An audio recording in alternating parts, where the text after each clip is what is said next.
Isang mapagpalang oras po sa inyong lahat, mga kapatid.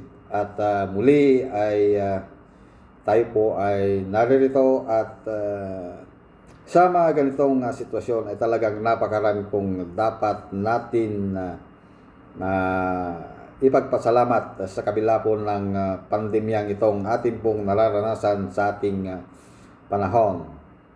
Dahil po ay nabigyan po ako ng pagkakataon na makapagbigay ng maiksing mensahe. Although talagang inaamin ko sa aking sarili na hindi po ako nakakadalo sa atin pong mga prayer meeting sa kadahilanan pong sa oras po ng aking trabaho. So, sa pagkakataong ito, sa atin pong tinatawag na new normal ay wala na pong dahilan para hindi ka makadalo kahit na ikaw ay busy. Kahit papano ay mayroon kang time para po sa atin pong prayer meeting. At sa pamamagitan ng online ay pwede po tayong dumalo. Ngayon, kung sino man po yung mga may bakanting oras sa mga ganitong oras, kahit na hindi na po sila physical makadalo, ay pwede po silang online. So wala na po tayong may dadahilan, basta tayo ay mayroon pong internet at mayroon pong mga gagamiting gadget, ay pwede na po tayo makadalo sa atin pong prayer meeting. So wala na pong may dadahilan, talagang pwede na po tayong makadalo. Ang nakakalungkot kasi ay pagdating ng mga ganitong prayer meeting, talagang kakaunti lamang ang dumadalo. Ngunit sa dinami-dami ng ating mga prayer items ay kakaunti ang dumadalo. So anyway, sa pagkakataong ito, tinanong ko ang Pastor Narsing dahil ako ang kanyang inatasan sa pagkakataong ito kung ano po yung atin pong sinusunod na tema sa atin pong prayer meeting. Ay kanya pong sinabi na breakthrough or turning point. So ang atin pong teksto ngayon na pagbubulayan ay hango po sa Philippians o Pilipos chapter 4 verses 6 hanggang 7. Ayan po. At akin pong babasahin ang mga talata. Yan, sa Tagalog version.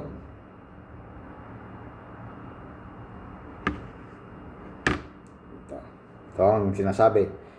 Huwag kayong mabalisa tungkol sa anumang bagay.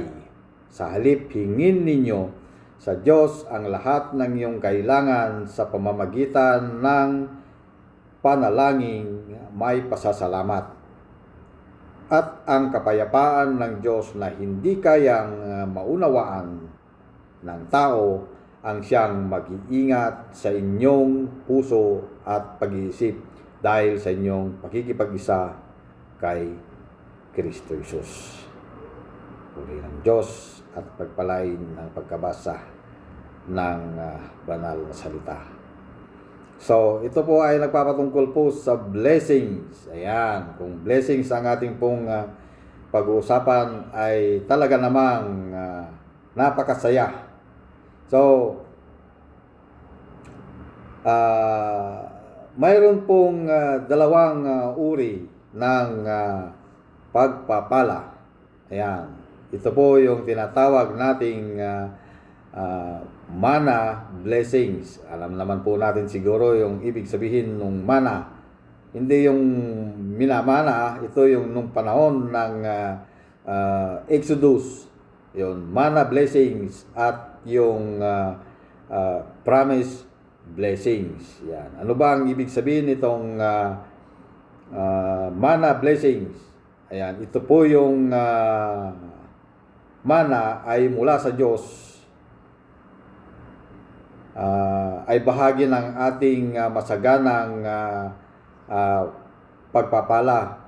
Alam po natin na nung panahon ng Exodus, itong mana, ito po yung kanilang mga binibigay ng Diyos na pagkain nila sa pang araw-araw. So, ang mana sa Biblia ay kapwa masasabi natin ito'y literal at maging ito ay simbolo ng pang-araw-araw na paglalaan ng Diyos. Yan. So,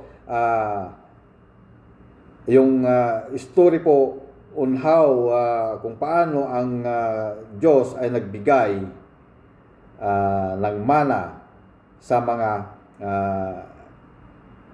Israelita. Yon. Ito po yung kanilang kinain. Mana ang kinain nila. Mana ang kinain ng mga Israelita sa loob ng 40 taon. So biro nyo mga kapatid, 40 years. Ganito ang kanilang pang-araw-araw na pagkain hanggang sa dumating sila sa Kanaan. Yan po ang mana. Yun yung pagkain nila. Ito yung parang hindi pa ako nakakita ng ganon. Pero ito yung parang maliliit na masasabi natin buto o flakes, ganon, na maliliit. Yan. At ito dahil ito ay galing sa God, ay sigurado ito ay napakalinamnam at napakasarap. So ano po ang sinasabi doon sa Mateo chapter 5 verse 45?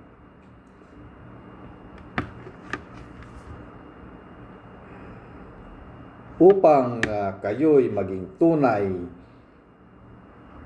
na mga anak ng inyong Ama na nasa langit, sapagkat pinasisikat niya ang araw na mabubuti sa mabubuti, gayon din sa masasama, at nagpapaulan siya sa mga matuwid at sa mga di matuwid.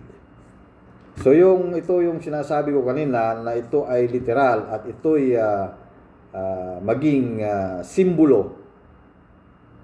Ayan, simbolo ng pang-araw-araw na pagpapala. Ano ba yung mga tinatanggap na pang-araw-araw na pagpapala? Ayan, ang pagpapala po na ito ay ang mana blessings ay pagpapalang hindi mo ito pinaghihirapan o hindi ito sabihin natin ipinaglalaban. Ano mga yon? Tulad po ng pagsikat ng araw. Ito yung sinasabi nila nga common blessings. Yung pagsikat ng araw. Ayan, dumarating yan kahit sa lahat, sa mga makasalanan at sa mga matutuwid. Hangin nating nalalanghap. Yan. So, yan yung common blessings. Yan. Batid po natin at alam natin na talagang ang gusto ng Diyos ay i-provide ang lahat ng ating mga pangangailangan. Kasi ang likas ng Diyos ay talagang tagapagpala. Yan, binibigyan niya ng ulan, yang ulan, ang kapwa matuwid at makasalanan. Ulan, hangin, mga araw, pinasisikat niya, lahat yan. So, yan po yung tinatawag na mana blessings. Yan, kung ano pa yung iba pang maisip nyo, yun, pwede nyong idagdag. Common blessings, yun.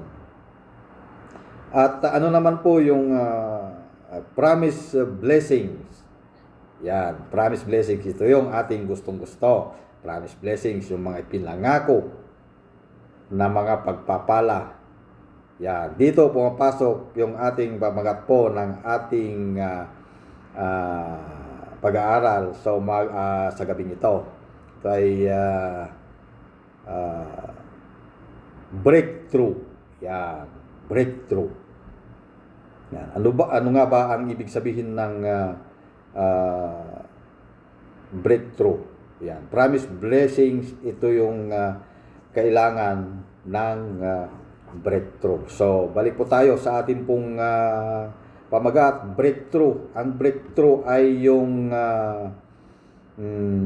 sudden or dramatic, unimportant discovery or development. Isang halimbawa po ng pagkamit ng tagumpay sa isang particular na larangan ng aktibidad. Yan yung ibig sabihin ng breakthrough. Yan. O sa madaling salita, ano nga ba ang pinakamaikling kahulugan ng breakthrough sa Tagalog? Masasabi natin pwedeng pambihirang tagumpay. Ayan, success. Ito, success. Yan. So, ang promise blessings po ay masasabi nating pangmatagalan, makabuluhan. At ito po ay inspiring at nakakapagbigay ng sigla. Siyempre, ito nga ay promise blessings. Kung ikaw ba naman ay pinangakuan ng pagpapala, hindi mo pa man natatanggap, ay talagang you are expecting, ikaw ay nagkakaroon ng sigla. So, at ang blessings nito ay pangmatagalan. Kung ibinigay sa iyo ang blessings nito at alam mong pangalagaan, ay ito ay magtatagal. Yan. At kung minsan itong promise blessings na ito ay nandito, kaya nga dito pumapasok yung breakthrough dahil ito ay atin pong pinaghihirapan. Ayan. Mayroong proseso, hindi katulad doon sa manna blessings na nandyan, binibigay. Kahit hindi mo ito paghirapan, pero itong promise blessings ay mayroon kang gagawin. Halimbawa, mayroon kang matagal na ipinagdarasal. Yan.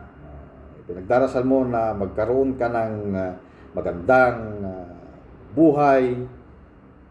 At siyempre, ikaw ay kumikilos. Hindi lang naman na pinagdarasal mo lang tapos naghihintay ka lang. So, kailangan din ikaw ay mag-effort o kaya mayroon kang hinihiling sa Panginoon. Yun nga, pinagdarasal mo. At sa katagalan, mayroon ding matagal at mayroon ding sandali lang, depende sa kalooban kung ano yung kalooban ng Panginoon in God's timing. Sabi nga. So, pag ito po yung nakamtan o natanggap, yun, masasabi nating breakthrough. Ayan. Marami pong, depende kung paano natin bibigyan ng definition itong breakthrough. Ayan. Blessings, pagpapala. So, paano po naikonekta doon yung breakthrough? Halimbawa, sa panahon ngayon ay gusto mong makadiskubre ng gamot para dito sa COVID-19. So sa hirap, kung ano-anong ginagawa mo, marami kang pinagkakabalahan.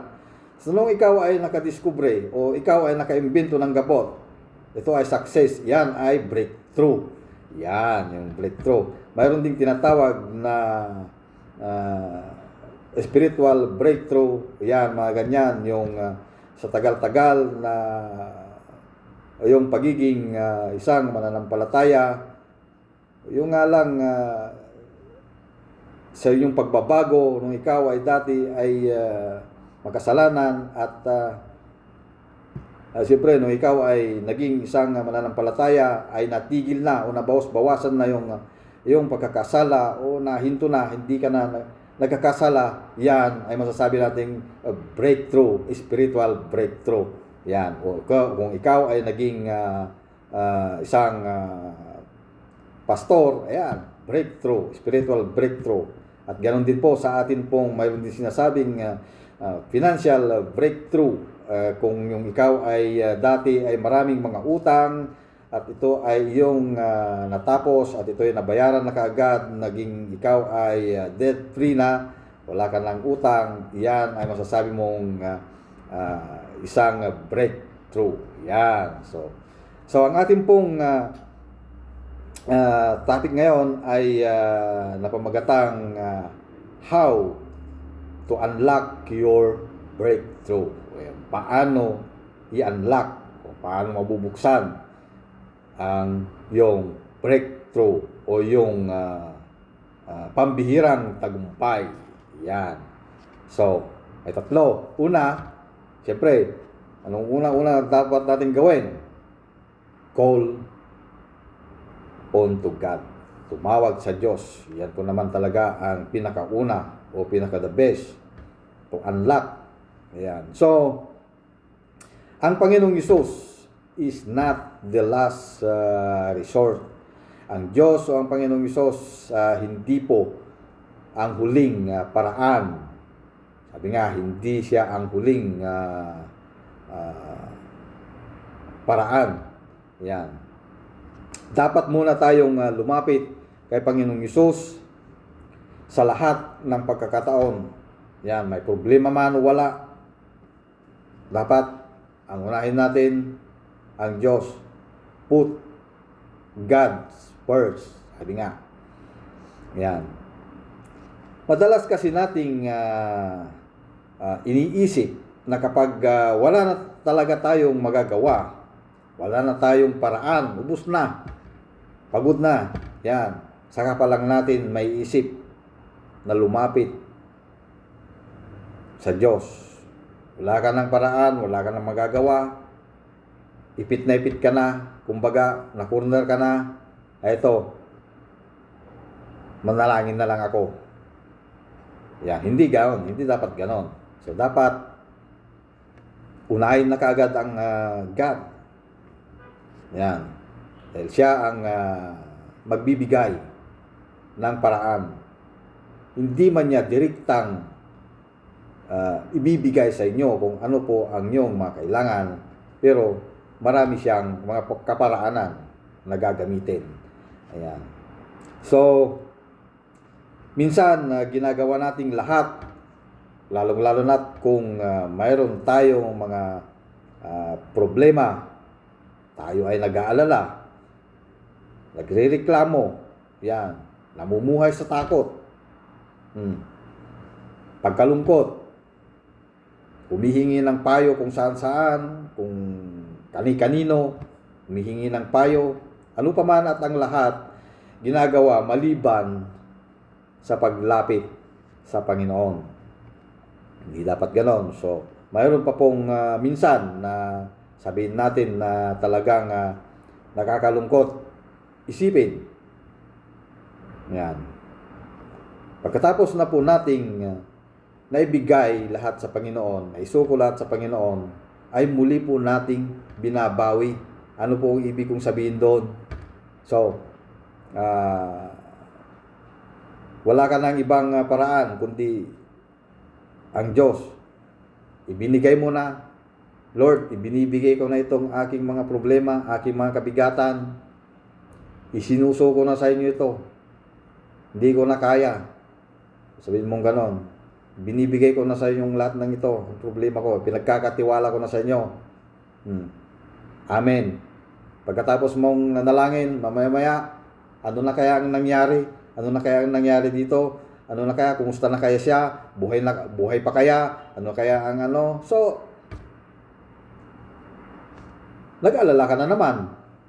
Paano pa? Ibinigay mo pa. Ibinigay mo na nga tapos babawiin mo. Pag pinagkatiwala mo na sa Panginoon, just relax. Hintayin mo na lang kung ano ang resulta. Pwede, ikaw ay, dahil natural naman, na ikaw ay nagpa-follow up. Pero, ibig sabihin, hindi na tayo yung tulad ng dati na nag-aalala pa. At kung marami pang mga iba't iba na namang pumapasok sa ating isipan. Yon. So, kailangan po nating tumawag sa Diyos, lalo na kapag mayroon po tayong napakabigat o mga problema. Hindi lang naman sana hindi lang naman kung mayroon tayong mga mabigat na problema. Lagi tayong lumalapit dapat sa Panginoon. Hindi lang kung may problema. Kasi alam po natin kasi mayroon na saka lang sila lumalapit sa Panginoon kung sila ay mayroon talagang mabigat na dinadala o mayroon mga mabigat na problema. Saka lang sila, sabihin natin, which is ito ay talagang katotohanan. Madalas mong, kung dati-dati ay hindi mo nakikitang dumadalo sa gawain, ngunit ikaw ay magtataka, bakit nandito?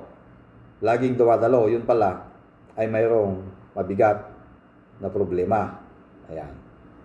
So, nandyan, lagi yan. Always present, sabi nga. Pero, pag wala na namang problema, hindi mo na naman mahagilap, hindi mo na naman makita, marami na namang dahilan. Yan. Totoo, hindi. Yan. So, dapat hindi ganon. Kahit na wala tayong mabigat na problema, kailangan lagi tayong lumalapit sa ating Diyos. Put God's first. Yan.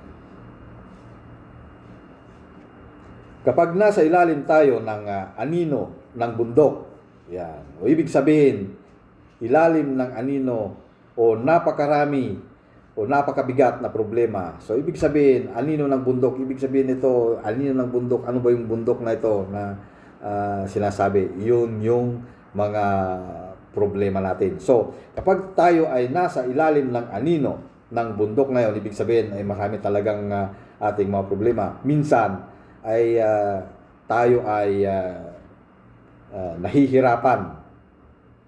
Napakahirap.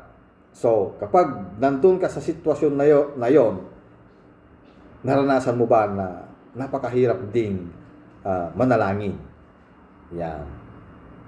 Napakahirap manalangin. So, yun kasi ang kung marami ka ng iniisip, marami ka ng problema, tambak na sa utak mo yung problema, ay talagang nabibigatan ka lang mag-isip, parang cellphone o kaya computer na talagang pag ito ay marami ng laman na hindi maganda, ay bumabagal. So, kailangan mong i-reset o i-refresh. Yan. So, kailangan nating i-refresh ang ating isip pag marami tayong mga mabigat, dahil pag ikaw ay nakapokus sa iyong mga problema, ay talagang mahirapan kang manalangin. Yan. So, let's focus on God and not on the mountain. Ayan, tumuon po tayo sa ating Diyos, hindi sa mga bundok ng mga problemang ito, dahil ang Diyos ay mas malaki kaysa sa anumang mga bundok na ito, bundok na problema na ito. Sa Psalms o sa Awit chapter 5 verses 2 hanggang 3, ganito po ang sinasabi. Yan. Aking Diyos at Hari. Yan. Karaingan ko'y pakinggan, sapagkat sa iyo lang ako nananawagan. Sa kinumagahan, O Yahweh, tinig ko'y iyong dinggin, at sa pagsikat ng araw, tugon mo'y hihintayin. Awit, chapter 5, verses 2 and 3. Ayan. So, kailangan natin pong ilapit sa ating Diyos ang ating mga karaingan. Karamihan kasi, bakit sabi, ay hindi naman dumarating sa akin itong mga gusto ko ito. Bakit kaya? You don't have because you don't ask God. Sabi nga sa sa Santiago chapter 4 verse 2. Hindi ninyo makakamtan ang inyong minimithi dahil hindi kayo humihingi. Yan. Paano nga naman ibibigay kung hindi kayo humihingi? So, kailangan nating humingi. Sabi nga sa 1 Peter chapter 5 verse 7, ipagkatiwala ninyo sa Kanya ang inyong mga alalahanin sa buhay sapagkat siya ay nagmamalasakit sa inyo. Yan. Anong sinabi? Aliwanag, ipagkatiwala ninyo sa Diyos, ipagkatiwala ninyo sa Kanya, hindi ipagkatiwala ninyo kay ganito, kay ganon. Yan. Ipagkatiwala natin sa God. Yan. Sapagkat siya ay nagmamalasakit sa inyo. Kung kani-kanino natin ibinibigay kasi, alam naman natin na wala namang malasakit sa'yo. Yun tuloy. Hindi natin makakamtam ang ating mga minimithi dahil ibinibigay natin sa iba. Sa iba tayo lumalapit. Dapat sa God dahil siya ang nagmamalasakit sa atin. So, remember po yung acronyms po na ASK. A is key. Ano ba yun? Keep asking, keep seeking, and keep knocking until something happens. Ayan. So, keep. Hindi naman sinabing ask lang, seek lang, o kaya knocking. Keep. Ibig sabihin, patuloy, patuloy, patuloy until something happen. Huwag kang tumigil. Yan. So, yun. Anong unahin natin? Dapat ay unahin natin ang God. Unahin natin lumapit sa God. Call unto God. Pangalawa po, ito yung believe in God. So, kung lumapit tayo sa Panginoon, dapat tayo ay maniwala. Yan. So, dito pumapasok yung ating pong faith, paniniwala, pananampalataya. So, yung processing o ang pagkakaroon ng pangako ay isang malaking labanan ng pananampalataya. Bakit nasabing labanan ng pananampalataya? Yan. Battle of faith. So, kinakailangan naman talaga kung mayroong pangako sa'yo, ay kailangan magtiwala ka. Hindi ka magtitiwala doon sa pangako, kundi magtiwala ka doon sa nangangako. Ayan. Kasi marami kasing mga nangangako na hanggang pangako lang, ipapako eh. Pero kung God ang nangako, yan. Ito ay totoo. Kaya dapat kang magtiwala. Dapat kang manalig, manampalataya sa ating God. Yan. Masaya ang Diyos kapag nakikita tayo na nagtitiwala o nananampalataya sa Kanya. Ayan. At maaaring nadadagdagan ang atin pong pananampalataya. Ayan. So, masaya ang Diyos na dadagdagan ang pananampalataya ng Kanyang mga anak. Maaari po nating sabihin ang pagsubok. Yan, pagsubok. Paghihirap. At kung minsan ay pagkatalo. Ito ay mismo yung pagkain ng pananampalataya. Bakit sinabing pagkain ng pananampalataya? Ito ay nagpapalakas sa ating pananampalataya. Hindi nagpapahina. Kasi karamihan, itong mga pagsubok, paghihirap, kung minsan, itong pagkatalo, ay ito yung nagpapahina ng ating pananampalataya. Pagdududa, lalo na yung pagdududa. Yan. So, sabi sa Mateo, chapter 17, verse 20, dahil sa maliit ang iyong pananampalataya, tandaan ninyo, kung kayo'y may pananampalataya sa Diyos na sinlaki ng buto ng mustasa, maaari ninyong sabihin sa bundok na ito, lumapit ka roon, at ito'y lilipat nga. Tunay na walang bagay na hindi ninyo magagawa. So, ibig sabihin, kung titignan po natin yung buto ng mustasa ay napakaliit. Ang liit yun. So kung mayroon po tayong ganong kalaki ng pananampalataya, ano yung sinabi? Maaari po nating sabihin sa bundok na ito, lumapit ka roon. Lumipat ka roon.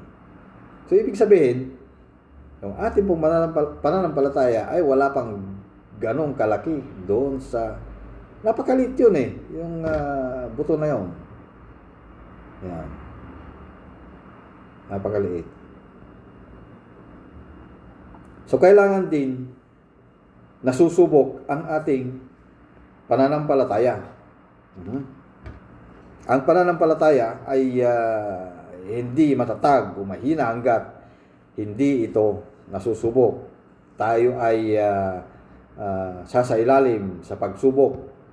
At pero wag tayong magugulat kung ating mga problema o ating mga kabigatan ay parang o lalong lumalaki pagdating o paglapit natin o pagdating sa ating Panginoong Hesus. Ibig po sabihin, di naman tayo exempted sa lahat ng mga bagay na ito, sa lahat ng mga pagsubok, paghihirap, mga problema.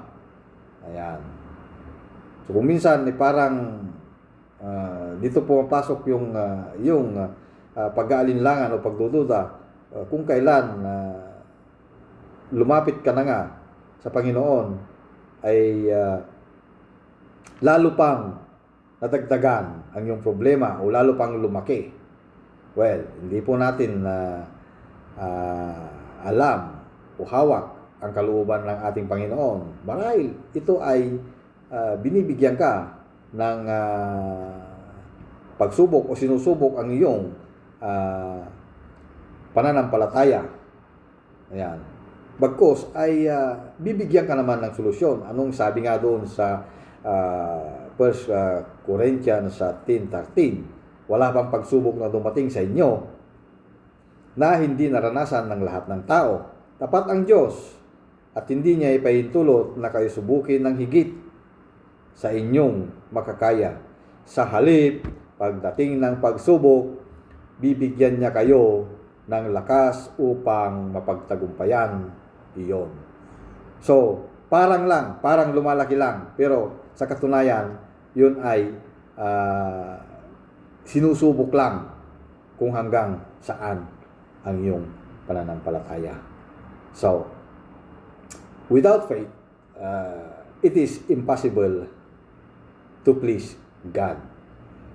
Sabi nga, mayroong kwento dito. Mayroong isang elder ay ang pinag-uusapan ay tungkol sa pagiging pump o ito ay patubig o yung gripo, diba yung pump, nagpapump ng tubig. Yan. Naglilingkod siya at nagbabahagi sa mga pangangailangan ng iba hanggang sa pakiramdam niya ay tuyong-tuyo na siya at nauubusan na siya at wala ng laman. Sa isang spiritual retreat, sinabi ng kanyang tagapayo, mayroon lamang isang bagay na dapat gawin kapag ikaw ay natutuyo. Yan. Mayroon lang isang bagay na dapat gawin kapag natuyo ka. Sabi, kailangan mong maghukay ng mas malalim. Yan. Kailangan maghukay ng mas malalim. So, ang pananampalataya ay hindi gaanong nakasalalay sa iyong panlabas na journey o paglalakbay sa ating mga sitwasyon. Kung ano ang nangyayari sa ating buhay, higit itong nakasalalay sa ating kalaliman sa buhay espiritual o kalaliman sa espiritual. Yan. Upang lumago ang ating pong pananampalataya ay kailangan din nating manahan sa Diyos. Yan. We need to dwell in God. Manahan sa kanyang mga nagawa sa nakaraan.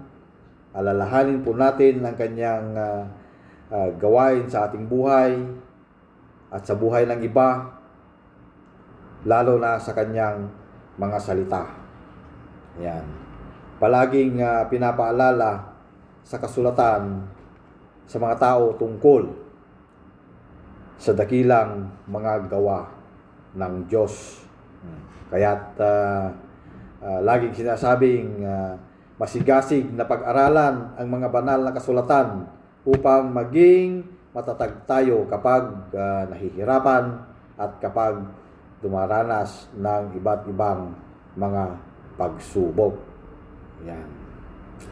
So, ang pagkakaroon po ng pananampalataya sa oras ng kaguluhan o sa oras ng kahirapan o anumang mga problema ay talagang hindi po ito napakadali. Ngunit kailangan nating tandaan na kung saan tayo, kailangan po nating tandaan na kung nasaan tayo at nasaan tayo kung wala ang Diyos.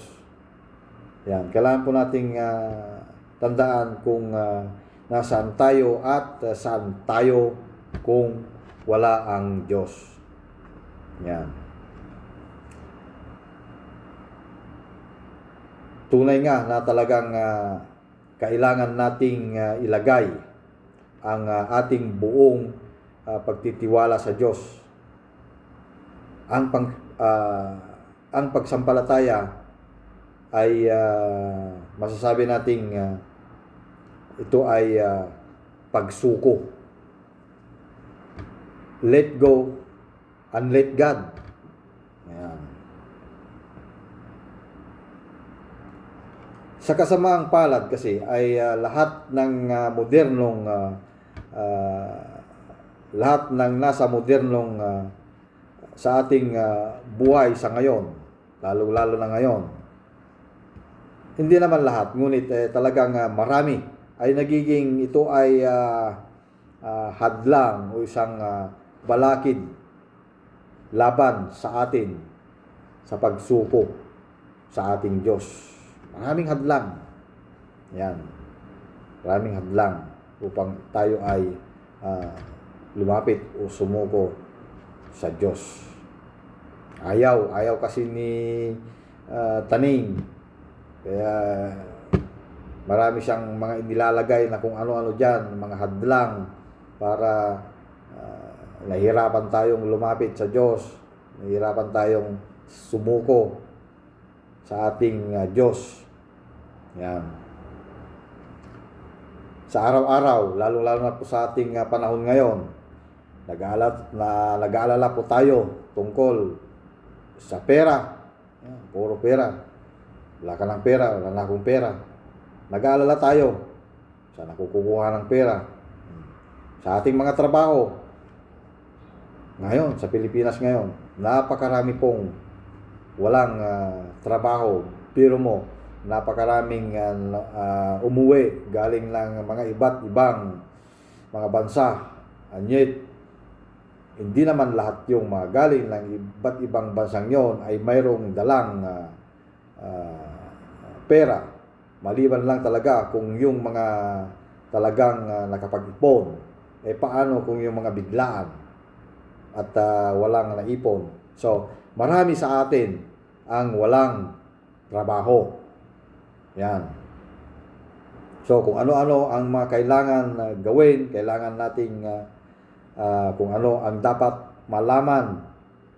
Ayan. Puro pag-aalala. Napakahirap. Talagang napapagod ang ating sarili sa kaiisip. Napapagod sa pagtatrabaho. Yan, sub-sub sa trabaho. Para ano? Para kumita. Para makasurvive. Kasi sa atin, ang labanan sa atin, kung hindi ka kikilos, wala. Wala kang hindi ka makakasurvive. Sa atin, napakalungkot isipin. Hindi naman lahat, pero talagang ma-observe nyo, pera-pera ang labanan. Napakalungkot. So, ang buhay natin ay talagang napakahirap sa Pilipinas. Hindi naman lahat. Kung sino lang talaga yung mga nagsusumikap, yun, nakakasurvive. Kung yung mga tamad, tamad eh. Wala. So, pinapagod ang sarili, pero wala. Yan, para makasurvive lang. Kung minsan napapabayaan, kung minsan napapabayaan ang sarili dahil sa katatrabaho. Yan. At maging ang buhay espiritual ay napapabayaan. Siyempre, busy. Wala nang panahon. Kailangan kumilos. Kailangan kumayod. Yan. Sabi nga ng may kasabihan nga si Mother Teresa. Ito. Ang gawain ay laging naririto. Ngunit kung hindi tayo magpahinga at manalangin, wala tayong presensya upang gawin ang ating gawain. Yan.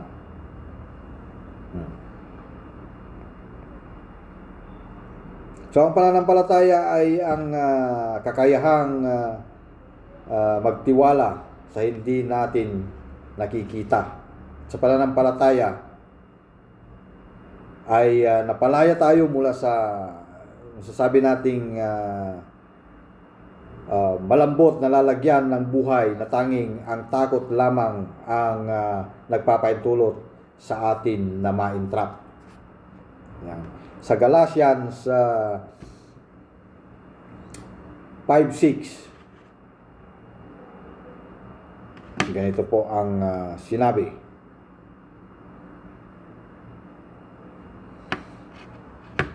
Sa mga nakipag-isa kay Kristo Jesus, hindi na mahalaga kung ang isang tao ay tuloy o hindi. Ang mahalagay ang pananampalatayang nakikita sa mga gawaing udyok ng pag-ibig.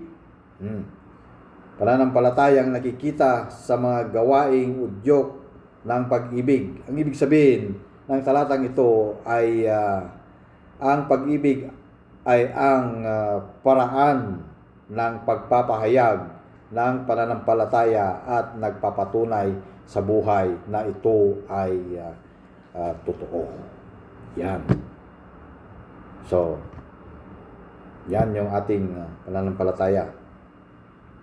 So, yun. Believe in God. So, kung tayo naniniwala sa Panginoon, dapat tayo ay magtiwala at dapat tayo ay may pananampalataya. So, pangatlo, wait on God. Maghintay. Hintayin ng Diyos. Yan. Sabi nga doon sa Psalms 27 verse 14. Kayawi tayo magtiwala, manalig sa Kanya at huwag manghinawa. Kayawi tayo magtiwala. Yan. Kayawi tayo magtiwala. So, ang paghihintay sa Diyos ay hindi ibig sabihin na ito'y katamaran. Yan. Ang paghihintay sa Diyos ay hindi matutulog. Yan. Maghintay sa Diyos, hindi matutulog. Yan. Ang paghihintay sa Diyos ay hindi pag-iiwan ng pagsisikap. Yan. Hindi ibig sabihin na pag naghihintay ay iiwan na yung ating pong effort. Yan. Ang paghihintay sa Diyos ay nangangahulugang una, ang aktibidad ay nasa ilalim pa rin ng utos. Yon. At pangalawa, ang paghihintay ay kahandaan para sa anumang bagong utos na maaring dumating. Yan, sumaghintay. Baka mayroon pang utos na kailangang darating. Pangatlo, ang kakayahang gumawa ng wala hanggang may bigay ang utos. So, paano kung hindi lilipat ang iyong bundok?